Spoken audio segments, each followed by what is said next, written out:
बहुत समय पहले की बात है। एक राज्य में एक राजा का राज था। वह अक्सर सोचा करता था कि मैं ही राजा क्यों बना।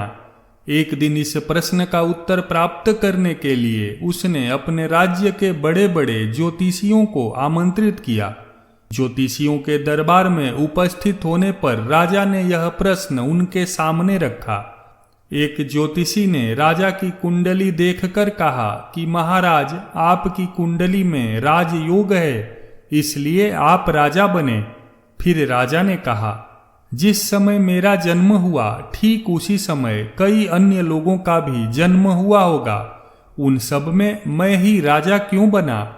इस प्रश्न का उत्तर दरबार में उपस्थित कोई भी ज्योतिषी नहीं दे सका। एक बूढ़े ज्योतिषी ने राजा को सुझाया कि राज्य के बाहर स्थित वन में रहने वाले एक महात्मा कदाचित उसके प्रश्न का उत्तर दे सकें। राजा तुरंत उस महात्मा से मिलने वन की ओर निकल पड़ा। जब वह महात्मा के पास पहुंचा तो देखा कि वो अंगारे खा रहे हैं।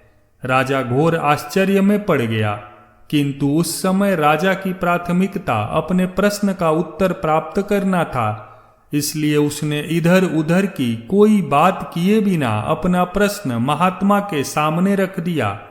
प्रश्न सुन महात्मा ने कहा, राजन, इस समय मैं भूख से बेहाल हूं, मैं तुम्हारे प्रश्न का उत्तर नहीं दे सकता।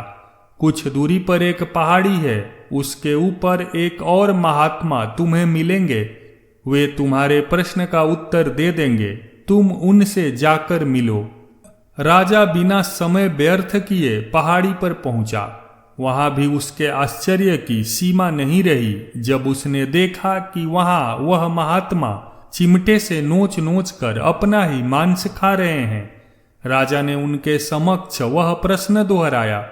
प्रश्न सुनकर महात्मा बोले, राजन, मैं तुम्हारे प्रश्न का उत्तर नहीं दे सकता, मैं भूख से तड़प रहा हूं। इस पहाड़ी के नीचे एक गांव है, वहां 5 वर्ष का एक बालक रहता है, वह कुछ ही देर में मरने वाला है। तुम उसकी मृत्यु पूर्व उससे अपने प्रश्न का उत्तर प्राप्त कर लो। राजा गांव में जाकर उस बालक से मिला। वह बालक मरने की कगार पर था। राजा का प्रश्न सुन वह हंसने लगा।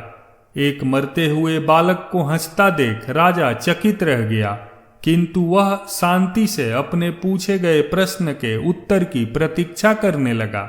बालक बोला, राजन, पिछले जन्म में मैं, तुम और वो 2 महात्मा जिनसे तुम पहले मिल चुके हो भाई थे। एक दिन हम सभी भाई भोजन कर रहे थे कि एक साधु हमारे पास आकर भोजन मांगने लगा।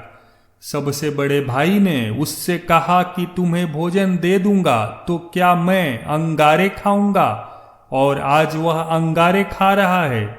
दूसरे भाई ने कहा कि तुम्हें भोजन दे दूंगा तो क्या मैं अपना मांस नोच कर खाऊंगा, और आज वह अपना ही मांस नोच कर खा रहा है। साधु ने जब मुझसे भोजन मांगा तो मैंने कहा कि तुम्हें भोजन देकर क्या मैं भूखा मरूंगा, और आज मैं मरने की कगार पर हूं, किंतु तुमने दया दिखाते हुए उस साधु को अपना भोजन दे दिया। उस पुण्य का ही प्रताप है कि इस जन्म में तुम राजा बने। इतना कहकर बालक मृत्यु को प्राप्त हो गया। राजा को अपने प्रश्न का उत्तर मिल चुका था। वह अपने राज्य की ओर चल पड़ा।